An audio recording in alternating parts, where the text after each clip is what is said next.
Bonjour. Bonjour. Je voulais parler de ces fêtes de fin d'année. J'aimerais savoir pourquoi ces fêtes, qui sont censées donc être des fêtes, c'est-à-dire des moments où les gens sont heureux, pourquoi ces fêtes génèrent chez la plupart des gens une nostalgie. Je vois plein de gens qui sont pas bien autour de moi parce que c'est les fêtes. Voilà. Je comprends pas. Alors il y en a qui s'éclatent la tête, qui consomment, qui mangent, et puis il y a toute une partie de gens qui sont super tristes, quoi. Ben oui, ben voilà. Mais les fêtes, faut pas confondre d'ailleurs Noël avec le jour de l'an. Noël, c'est une fête qui a une signification qui fait que c'est pas un jour de fête dans le sens de s'éclater ou de se remplir la panse normalement. Oui, normalement. Plutôt un moment de recueillement, mais qu'on le veuille ou non, on s'y trouve parce qu'il y a une certaine nostalgie qui s'empare de tout un chacun.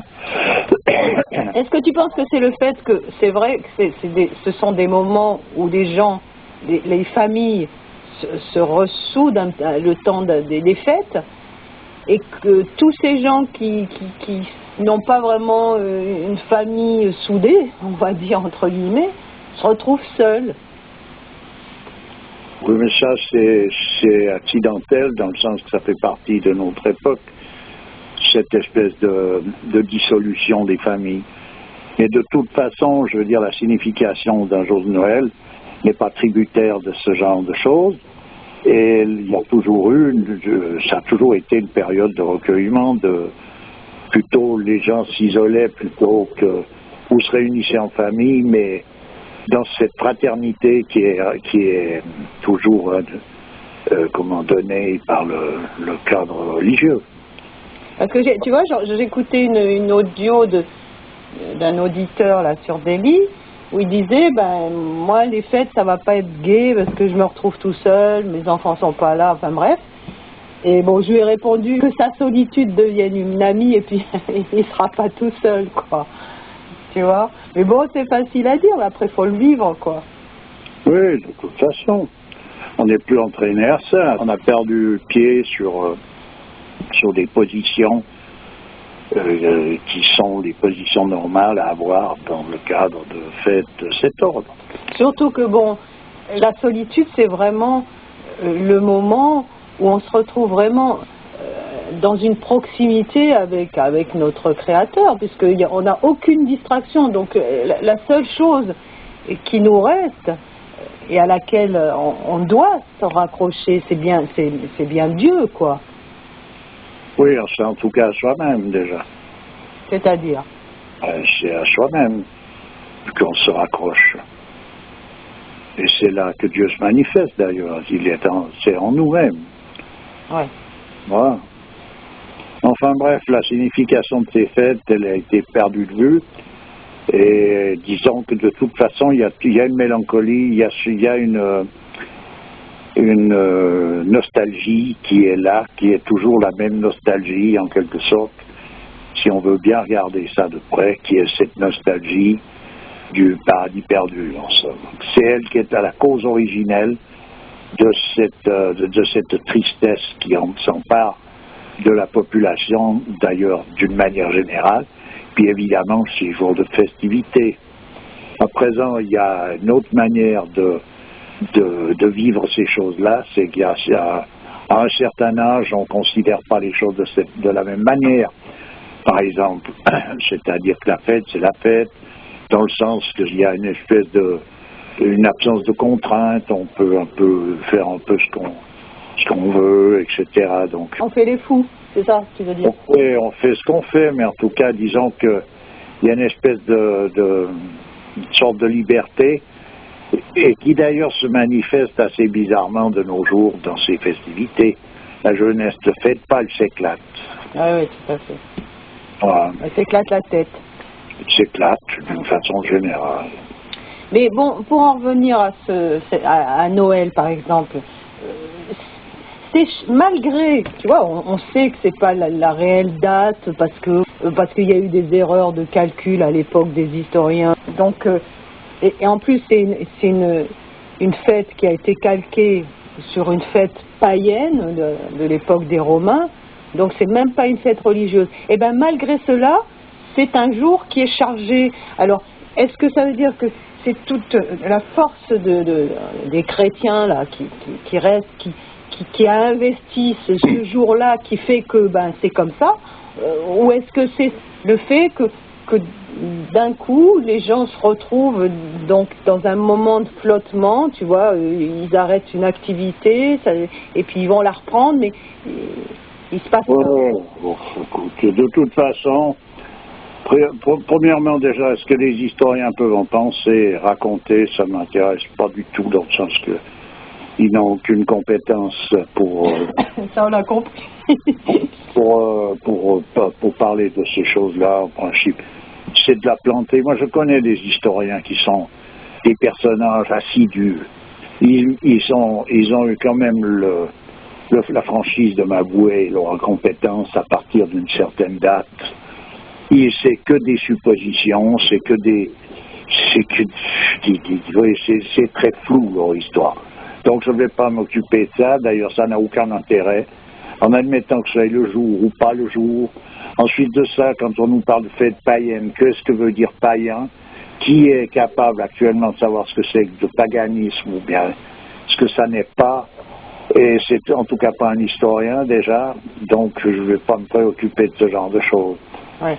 Ce qui est intéressant, c'est que cette date, elle est utilisée, en tout cas dans le cadre de la religion, comme étant significative de quelque chose de bien précis. Comme symbole, en fait. Et c'est cette précision en question qu'il faut toucher de manière à pouvoir participer en quelque sorte de ce jour. C'est tout. Il n'y a pas à chercher les poux parmi la paille. Et je dis franchement, les historiens des religions, etc., c'est quand même... C'est un peu un spectacle, voilà. C'est pour voir ça comme un spectacle qui fait partie de cette espèce de processus qui consiste à noyer les gens dans une vague idée de progression continue. C'est un spectacle, voilà. Donc la science, c'est un spectacle, l'histoire, c'est un spectacle.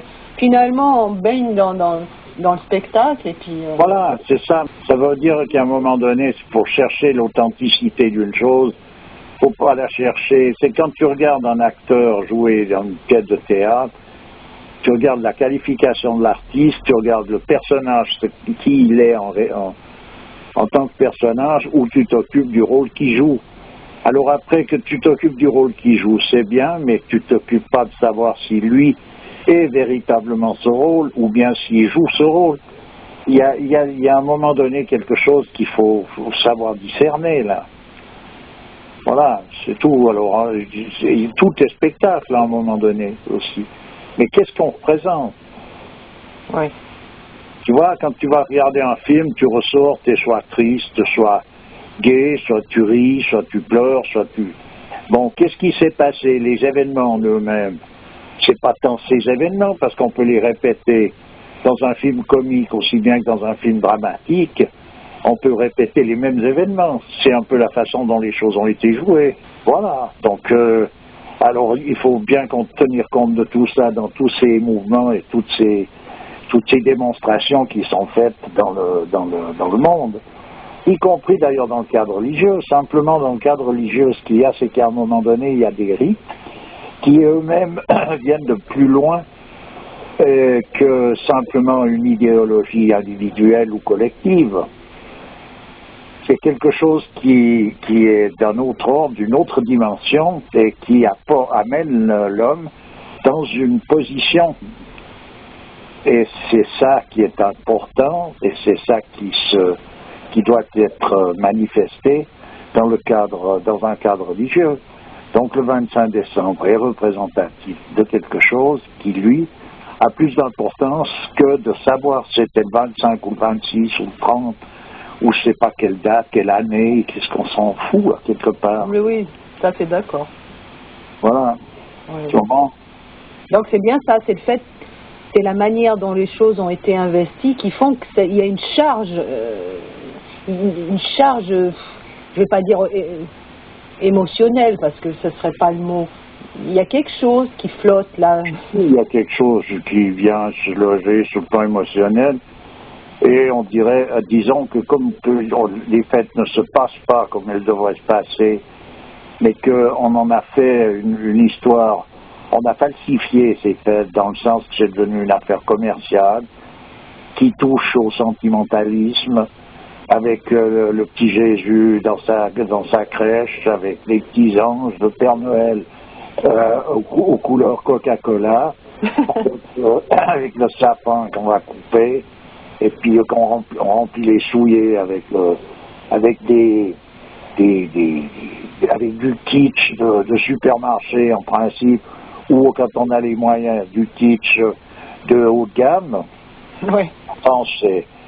Et puis là autour on y met donc son petit grain de sel personnel, de sensiblerie qui amène à une effusion de larmes repoussées même souvent, ouais. pour des raisons diverses. Les familles actuelles sont beaucoup, disons, il y a beaucoup de familles disloquées, donc voilà que ça les remet dans une nostalgie de ce qu'ils fêtaient en temps quand ils étaient enfants, parce qu'ils ont leurs enfants qui est un moment là, puis un moment ailleurs, etc. C'est tout une espèce de dissolution, c'est une décomposition, comme tout le reste. Mais ce qui est intéressant, c'est de connaître la signification exacte de cette fête et d'essayer de pénétrer cette vision-là. C'est la seule chose qui ait vraiment de la valeur. On est loin de la petite maison dans la prairie, c'est ça que tu veux dire? Ah ben, que ce soit la petite maison dans la prairie, c'est nouveau une histoire de sentimentalisme. La signification exacte de ce jour est à chercher, et c'est ce qui est surtout à chercher, c'est de pénétrer cette signification. Ouais. Donc c'est de nouveau une démarche, mais c'est ça qui est valable et qui a de la valeur pour ce jour. Le restant, effectivement, donc ça voudrait dire que même pour un musulman, puisque Jésus quand même a une place importante dans le Coran, même pour un musulman, ça devrait être un jour important puisque c'est le jour de sa naissance symboliquement? Bien sûr. Bien sûr, dans une fête de cet ordre, elle touche pas, c'est pas, il n'y a pas une ségrégation d'individus. Du moment qu'un musulman se trouve en pays chrétien, pour autant qu'on appelle ça un pays chrétien, il n'y a aucune raison qu'il ne participe pas, quelque part, en tout cas, de ces fêtes qui correspondent à des symboles qui sont dans le cadre religieux, dans le cadre du christianisme. Mais en rejetant cela, c'est autre chose qui est rejeté, c'est plutôt ce que c'est devenu, les gens qui actuellement maintiennent ça, tu vois. Oui, mais qu'est-ce que devenu toute religion, alors, à partir de là? Oui, d'accord, on est d'accord. Alors, mais c'est au même titre que pour un personnage, un chrétien qui va vivre en pays qui est musulman, il se doit participer dans une mesure, en tout cas, à cette atmosphère collective. C'est ce qui lui est demandé, même dans sa propre tradition. Ah oui. C'est pour ça qu'il y a une erreur complète de position. Dans une tradition, si tu changes de lieu, tu vas dans un autre endroit où il y a une autre religion qui est en place, qui est vivante, qui est effective, tu te dois de participer à ces rites. Ça n'a pas de... C'est pas en contradiction avec ta propre obédience. Et ça ne vient en rien ébranler tes propres convictions. Oui, ça n'a aucune raison. Si tu te fais ébranler par ça, c'est que tu n'y es pas. Oui, tout à fait. Et alors, c'est marqué où, ça? Puisqu'il y a... Attends, il n'y a pas de Dieu sinon Dieu, il n'y a qu'un seul Dieu. Alors, il faudrait savoir s'il est fêté de différentes façons, dans différents lieux, parce qu'en fait, c'est toujours ce que l'on fait, c'est toujours un rappel du souvenir de ce principe fondamental. Donc, partout où on le rappelle, un croyant peut être présent et participer de ce rappel, non? Tout à fait, puisque c'est du même Dieu qu'il s'agit. Ben, évidemment. Bon, après, Alors, après, on peut plus ou moins aimer les manières dont les choses sont rappelées. C'est un autre aspect. C'est un autre aspect. À plus forte raison dans le domaine de l'islam, où il est bien spécifié à haute et intelligible voix qu'il n'y a qu'un seul Dieu. Bah oui. Donc, partout d'ailleurs c'est spécifié, mais c'est pas nécessairement crié aussi fort, mais ça l'est spécifié. Alors comment est-ce qu'on va prétendre qu'on ne peut pas participer à un événement parce que ça ne correspond pas au même Dieu? Mais c'est une plaisanterie, tout ça. Ouais. Et c'est ce qui a créé d'ailleurs cette ségrégation, c'est que l'interpénétration des sociétés qui est devenue l'inévitable dans un monde où on a rétréci la Terre par les moyens de transport aussi rapides que l'on a actuellement, cette interpénétration a créé des clans où finalement on est en plein centre d'un pays et il y a une multitude de collectivités. De communautés, on va dire. De communautés qui vivent complètement en désaccord. Il n'y a qu'à voir le Maroc actuellement avec le tourisme, où il y a les quartiers européens où les gens ne participent pas du tout de l'islam, ni d'une façon ni d'une autre. On crée des mouvements qui sont complètement à côté de la question. Au même titre qu'ici, d'ailleurs, vu inversement, quoi, disons, où l'islam se trouve être en quelque sorte quelque chose de surajouté à la société. C'est ça qui crée ce désordre. Alors, et attention, ça ne veut pas dire se diluer dans la masse. Et ça n'a rien à voir avec se diluer. On garde ses propres valeurs, tout en acceptant les valeurs des autres. C'est pas dilué qu'il faut voir. Quand tu mélanges différentes huiles essentielles, tu crées quoi? Une synergie. Ouais. C'est-à-dire que tu raffermis, tu renforces même les effets de chacune d'elles pris séparément. Ah, ça c'est une belle comparaison. Alors voilà comment les choses doivent être. Ou alors qu'une dilution, c'est quoi? C'est rajouter un élément qui lui vient neutraliser ou diminuer les effets en question. Eh bien, alors je dirais que cet élément dans une société, dans toute collectivité humaine, c'est quoi cet élément? C'est le laïcisme. Ouais. Alors, d'accord, là.